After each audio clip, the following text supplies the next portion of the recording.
Guys, CBS put out its rankings of the best and worst quarterback rooms, not quarterbacks individually, quarterback rooms heading into next season. And the Cleveland Browns come in dead last. We're number one. We're number one. By number one here, that is 32 out of 32, the worst quarterback situation in the NFL entering the 2026 season. They were going off overall rooms, which is why you see all 4 quarterbacks. In some instances, there were 5 quarterbacks on the list for some of the better rooms, but the Browns come in dead last, 32 out of 32 on CBS Sports, worst quarterback situations for 2026 rankings. G, I'll let you start on this one. Could you make a case for the Browns to be anywhere else but dead last on this list entering this upcoming season? Sure. This is easy. I had to look over here to the left. You know, my eyes ain't no good. I said, hold on, let me see. I had to squint because I was looking at the Jets right there, and I seen somebody up front. And I said, okay, who is this right here? That's Geno Smith. Did you see Geno Smith last year? I thought I seen Geno Smith last year. Good gracious. They had him. They had Kenny Pickett. It was nasty work. They got Cade Klubnik, Bailey Zappi, and somebody else. Did you see the Cardinals? We didn't have Jacoby Brissett before. Jacoby Brissett, that's an upgrade? I don't understand. Gardner Minshew? Like, we ain't seen that. Now, look, I would put the Falcons ahead of them because the Falcons do have Penix. He was a first-round pick. And, you know what I'm saying, I've seen some things from Penix, but he can't stay healthy. So I wouldn't have a problem with that. But the 3 teams ahead of the Browns, the Jets, the Cardinals, and especially the Dolphins. Hey, man, Malik Willis ain't played but 2 games. He played like 4 or 5 games. Like, I don't know what type of energy that is. Quinn Ewers?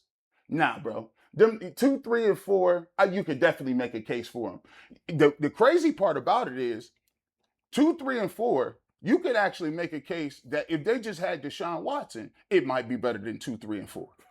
And Deshaun Watson, in the words of Zach Jackson, is cooked. Has always been cooked. To me, I look at the 2, 3, 4. Nah. Now I'll preface this: when you in the bottom 5, I mean, what is we really arguing That's about? exactly. We're splitting hairs Right. with these guys. You're The team wants to have these quarterback rooms. Yeah, You're the skinniest fat person. You're the prettiest ugly girl. So it's and to be truthful, in the offseason, nothing about these lists is going to change. Nothing about, like, somebody's opinion about the quarterback room is going to be switched, moved without factual, tangible proof on the football field, Chris. Yeah, but I mean, you get like an Arch Manning in there, and all of a sudden the Jets rise from number 3 to number 5 best quarterback rooms. But I think that, yes, we're in silly season in the offseason. Does a quarterback room really matter in the long scheme of things? No, because I remember being in college and looking at these rankings and going, ooh, Browns quarterback room was ranked higher than the Colts when they had Peyton Manning because whoever was making the list decided that the 2 Browns quarterbacks were better than Peyton Manning and Jim Sorgi. Well, that person should be fired. I don't know if it was written by some guy named Jason Lloyd. I don't know. But, He's been trying to get fired. yeah, he's been trying for years. It clearly hasn't worked. No, but I could make the case that the Falcons, because of health, Tua is very injury prone. Michael Penix has 3 ACL surgeries. You don't know if he's going to be healthy enough to play. And then after that, Trevor Siemian, you're telling me Trevor Siemian is better than Shedeur Sanders, Deshaun Watson, or whoever else they're going to throw out there? But at the end of the day, it doesn't matter because it's splitting hairs. These are all bad. And like you said, G, they're not going to get better until we see it on the field. But this is the part of the offseason we're in. This is all we have. We don't have any tangible evidence on the field yet. Jason, do you have anything left in the tank for vitriol for lists? No. Yeah. I'm done. Like, I'm done. You sent me this yesterday. I did. And And what else did I say? What I was going to say on the show? I gave him the Oprah gif of, listen. yes, it's the worst room. Guys, it's the worst room in the NFL. It is the worst room in the NFL. There is no case to be made outside. Deshaun hasn't been good in 6 years. Shedeur's never been good in the NFL. Like, what are we talking about? So if you want to rank them 30th instead of 32nd, fine. Go ahead. I don't have the energy to fight that. It's still a terrible quarterback room. That's why I just don't have much optimism for the season. And I can get behind. We talked about it. I talked about it with Tyvis. I've talked about it with Earl. I can get behind, like, they're pointed in the right direction. I can get behind, I think 27, they could take a leap. I could get on board with the 7-8 wins thing, but not until this quarterback room is addressed. I don't have any faith in any of these guys. So, no, I mean, I told you guys all last year, it's the worst quarterback room. Just if you look at all, I know everybody melts and crumbles when you talk about numbers that they don't like, but if you look at all the data, it is the worst quarterback room, and there is no argument to be made against it. And if because of fandom or whatever else, you want to make him 30th, 29th, you want to make a case. I mean, Jacoby Brissett is better than Deshaun Watson. We saw it with our own eyes. There's one difference. We saw it with our own eyes. Deshaun Watson's under contract. Jacoby Brissett, as far as I know, still hasn't signed a contract. Yeah, which is so hilarious. they're by default. Maybe Arizona's worse than the Browns because they might not have a quarterback. He will be there. And Geno Smith was terrible last year. I'll give you that. Like, I was there in that game in Vegas. He was bad. He's still better than what's in the Browns quarterback room, though. You know, I look at it. I look at it in terms of this. You know, at a certain point, it's about, you know, faith is a thing. Faith is the things having belief in something that you haven't seen.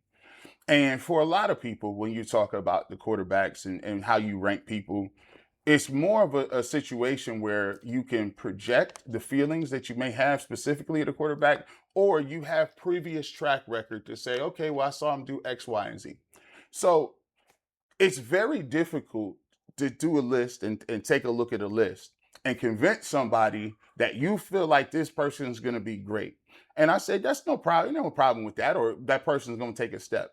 The great thing about the game of football is it's not based on, you know, what we think and believe. It's about what you show me. So that's the great thing. They're going to get an opportunity to show it. You're going to get an opportunity to see it.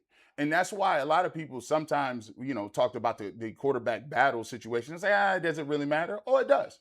Because Todd Monken says it, and a lot of other coaches say, the team picks the starting quarterback. And to gain some sort of cachet and to actually turn the organization around, you actually have to start doing things in a way where you're letting people know that the product on the field matters, competition matters, production matters, and that we're not going to arbitrarily just do things where we're going to say, okay, it's the same old Browns. They actually have to have some sort of battle. Yeah, we're at that part of the season where everyone's making lists based off information they have at the end of the 2025 season and nothing else, because training camp for 2026 hasn't started yet. Just because the Browns come in at 32 on the list now doesn't mean they're going to end 2026 at 32. It could be 33rd. Maybe there'll be an expansion team added. This is a projection. This is a calculated formula based off what they saw last year. If you strip the names off these lists, right? And you just look at the archetype. Browns is a quarterback that hasn't been good since 2020. A 5th-round pick that threw more interceptions than touchdowns last year. A 3rd-round pick that nobody thinks is good. And a 6th-round rookie who's a project. Right? Like, how do you look at that? Take the names out of it. How do you look at that and say, it's better than some of the others? But it doesn't mean it's going to end like that. It may. But it doesn't necessarily mean it's going to end. This is just based off what we saw at 2025, and we could all agree the Browns' offense wasn't very good last year for the most of the season. It was bad. No. That's why they fired the head coach. That's why they fired the offensive coordinator. That's why they spent their first 3 draft picks on offensive players to try and revamp this group with some better weapons. Maybe you get some better quarterback play. Do the weapons help the quarterback, or does the quarterback help the weapons? It's probably a little bit of both. We'll find out in the coming months. But it's hard for anyone to sit here today and get mad that they're ranked 32 when at best, G, we're arguing they maybe are 29, right? Like, at best right now, if you wanted to parse. So anyone who's getting mad at this online, take a chill pill. It's July 16th. Let's reevaluate at the end of December. Call me when them pads is on. You call me when you playing Buffalo, right? When in the scrimmage. Call me when we are, because here's the thing, we'll all be out there. Everybody gonna pull up. Everybody. And we're going to be there. The stands will be there. The crowd will be there. Todd Monken will be there. And we'll get an opportunity to see what it is. And then they can either change minds. And the thing about it, too, I'll give you a really quick story.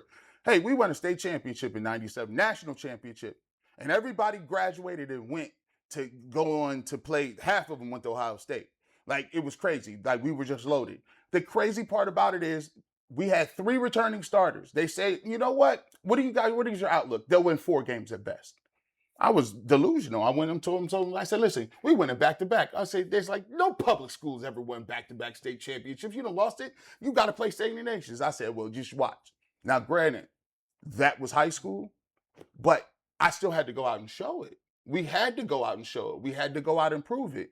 And if the Cleveland Browns, and I don't think anybody in the locker room should be mad about it, it's a bunch of young guys in that locker room. So for me, I look at it like this. I'm glad they rank them here. I want them to be ranked last. I want guys to be in the offseason, coming to work every day saying they think we're the worst team, we're the worst quarterback room, we don't have anything moving, and I want them to internalize that and prove people wrong, because that's the only thing that matters between the white lines is whether or not what you're doing on the field. Sometimes you need a dose of reality to realize how far you have to go.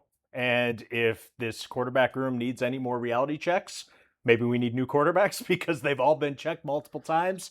But like you said, who cares what these rankings say now? You go out there and you prove it, and you can be number 1 next year. That's the great thing about sports, the great thing about the NFL. You can change the narrative. This is just where we are right now, and, well, they got a long way to go.